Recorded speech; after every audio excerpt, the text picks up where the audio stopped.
I overheard her tell her friend, "I'll dump him after the Europe trip he paid for." I canceled her ticket that night and went alone. She called screaming from the airport. I texted her a selfie from the Louvre. Thanks for the recommendations. Hey viewers, before we move on to the video, please make sure to subscribe to the channel and hit the like button if you want to see more stories like this. Thanks. The itinerary was perfect. Or at least, I'd thought so. 3 weeks, 4 countries, a spiral-bound booklet of reservations and confirmations on my desk that represented a year of saving and 6 months of meticulous planning. I was finalizing the dinner reservation for our last night in Paris, a tiny, romantic place she'd pinned on Pinterest months ago, when her laughter bubbled in from the living room. I told her I was on a final pre-trip video call with my team, mic muted, a white lie to preserve the last few surprises. I clicked the mute button on my headset, but didn't say anything, just letting the dead air connect me to the room beyond my office door. Her voice was bright, conspiratorial. I know. 2 more weeks of pretending to be excited about museums and his boring, color-coded spreadsheet of a life. A cold trickle started at the base of my spine. I stared at the reservation screen, the blinking cursor. It's a 3-week, all-expenses-paid tour of Europe, Stacy, she continued, the smile audible in her voice. First-class hotels, flights, the works. I'm not an idiot. I've earned this. Earned this. The words hung in the air. I'd picked up extra freelance projects. I'd skipped a guy's trip to Vegas. I'd earned this for us. Stacy's muffled voice came through the phone speaker. I couldn't make out the words, just the questioning tone. The second we land back home? Done, my girlfriend, Sarah, said, a note of finality there that I'd never heard directed at me. I've already got my stuff semi-packed at my mom's. He's so clueless, so desperate to make this perfect, he won't see it coming. It'll be clean. The cold trickle became a flood, freezing me in my chair.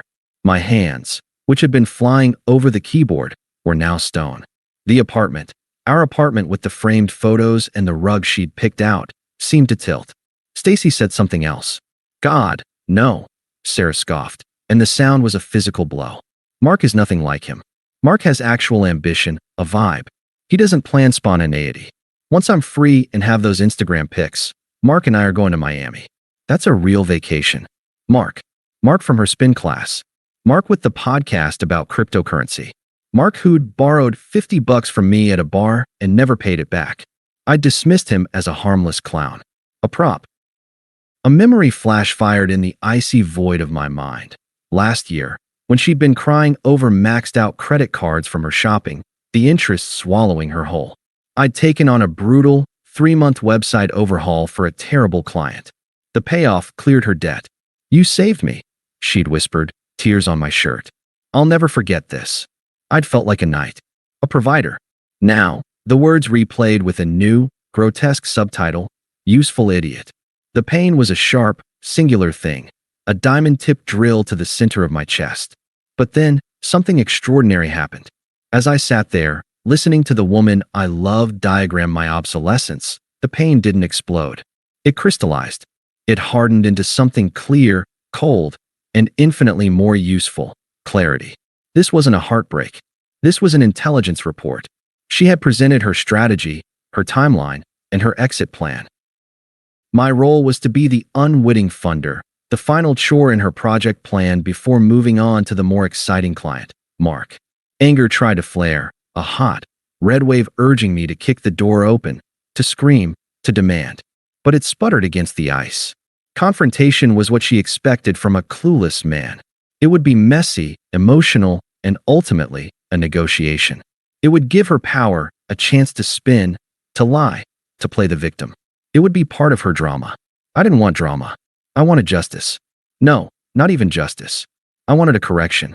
An administrative correction to a monumental accounting error, me. I took a breath that felt like the first one. My fingers, which had been locked, flexed. I looked at the reservation screen. I looked at the spiral-bound booklet. My work. My money. My dream trip. A new plan began to form. Not a plan of emotion, but of logistics.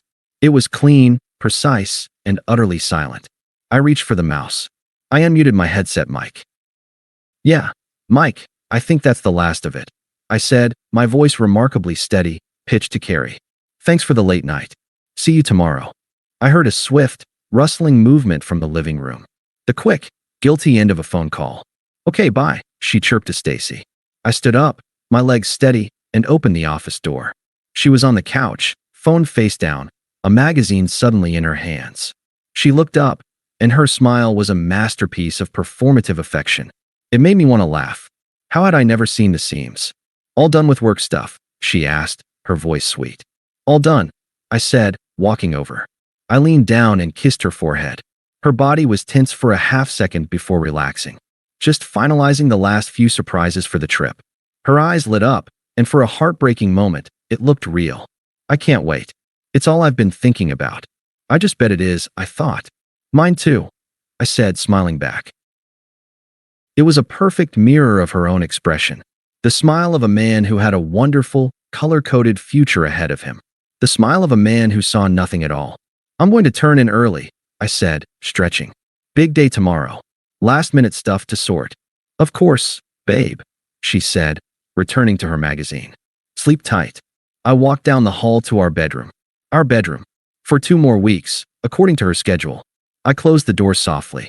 The smile evaporated from my face, leaving a placid, neutral calm. I opened my laptop, the glow illuminating the room. I navigated to the airline's website, clicked Manage Booking, and entered the confirmation number. The first step was always the hardest. My finger hovered over the mouse. Then I clicked Cancel Passenger, Sarah Wilkins. A dialog box popped up. Are you sure? I was. For the first time in a long time, I was completely, absolutely sure. I selected the reason, change of plans. The next few hours were the most focused of my life. With the bedroom door closed, the only sounds were the whisper of my laptop fan and the distant hum of the city through the window. Sarah was watching a reality show in the living room, her occasional laugh a jarring counterpoint to my silent mission. It felt less like revenge and more like archaeology.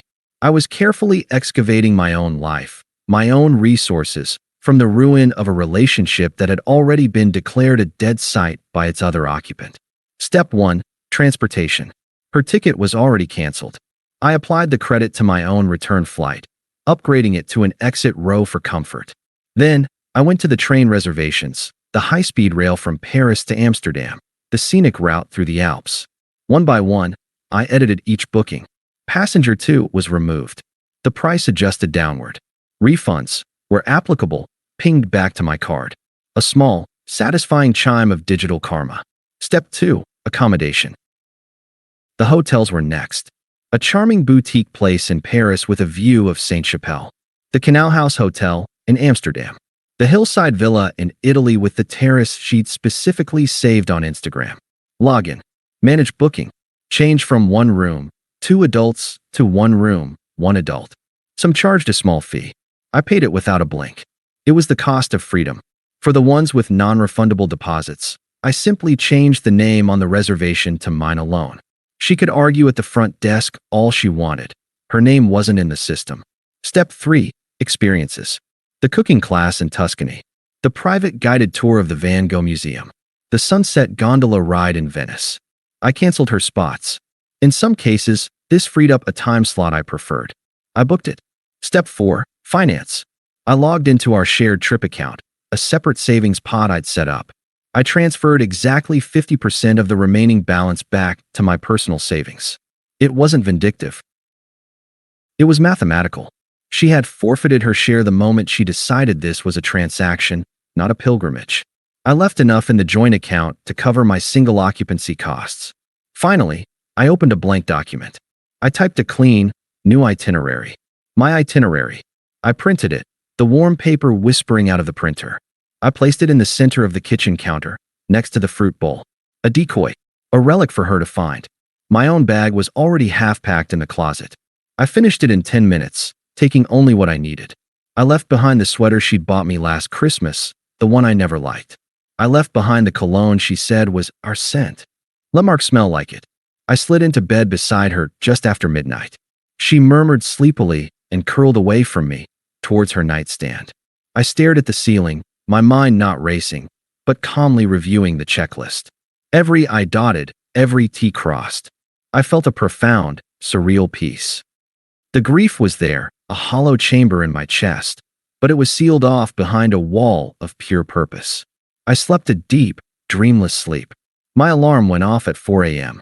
Our flight was at 11 o'clock, but I told her I wanted to get to the airport early to handle some last-minute lounge pass thing.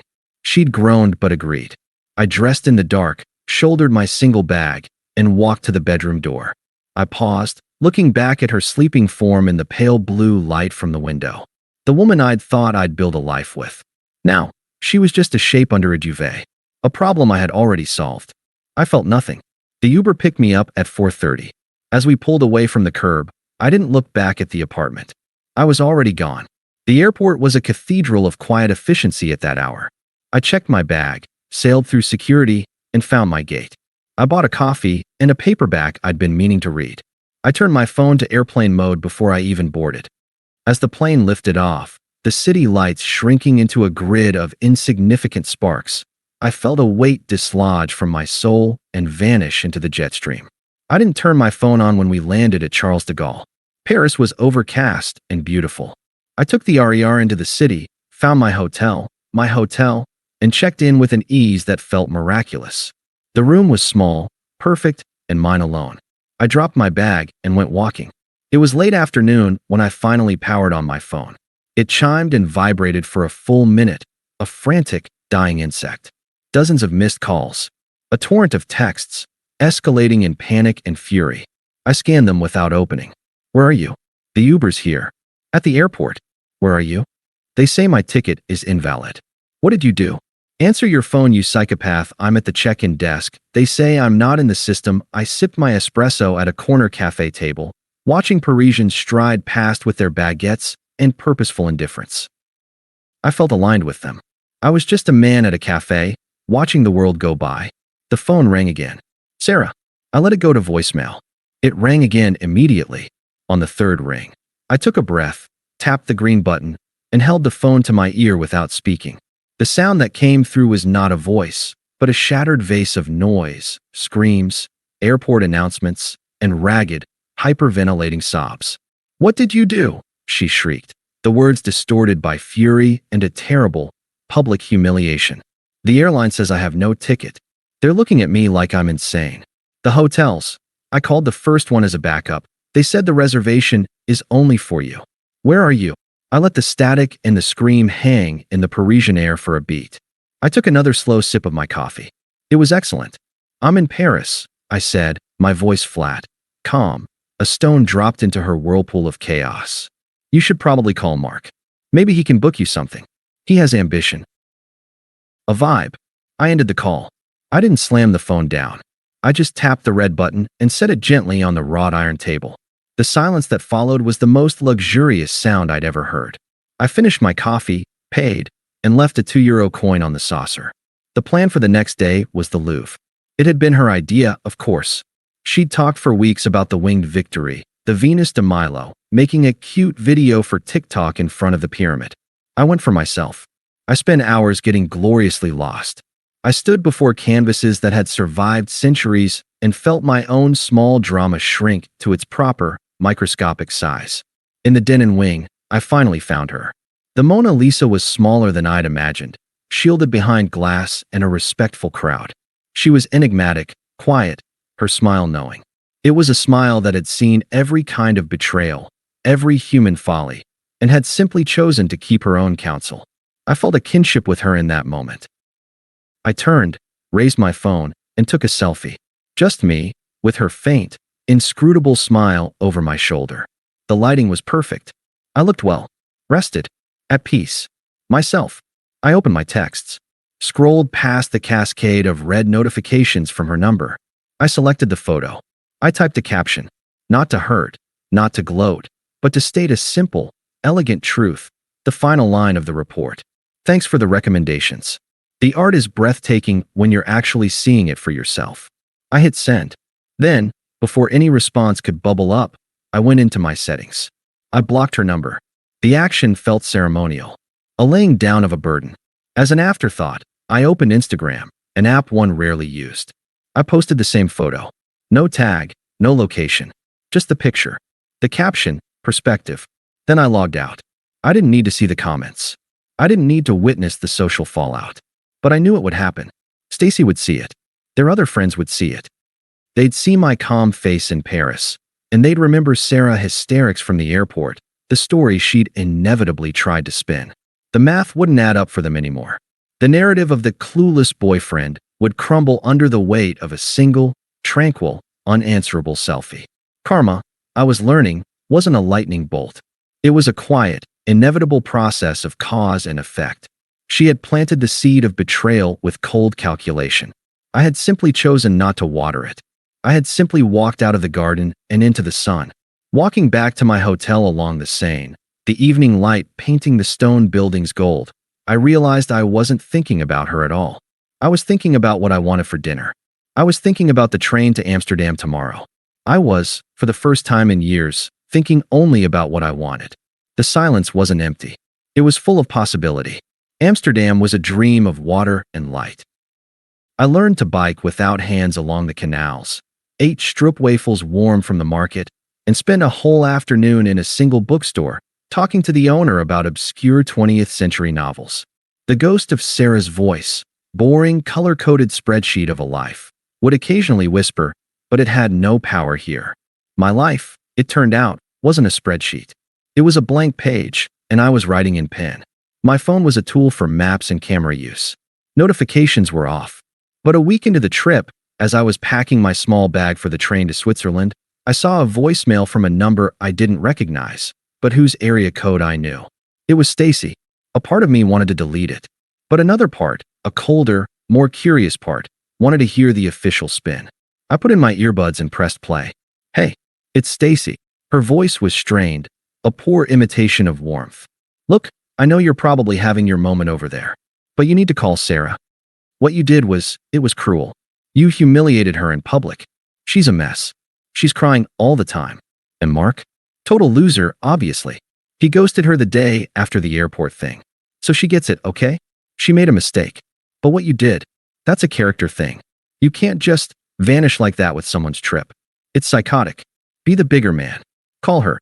I stood in the middle of my pristine hotel room, my folded shirt in my hand. I looked out the window at the gabled rooftops. I didn't feel anger at Stacy. I felt a distant pity. She was a loyal soldier in a pointless army, reciting propaganda she only half believed. I called the number back. It rang once. Hello. Stacy's voice was sharp, expecting Sarah. Stacy, it's me. A pause, then a rush of breath. Oh, okay. Good. Are you ready to be reasonable? I'm looking at the Alps from my train window, I said, my voice even. The train wasn't moving yet, but the Alps were on the horizon. The truth was close enough. They've been here for millions of years. They've seen empires rise and fall.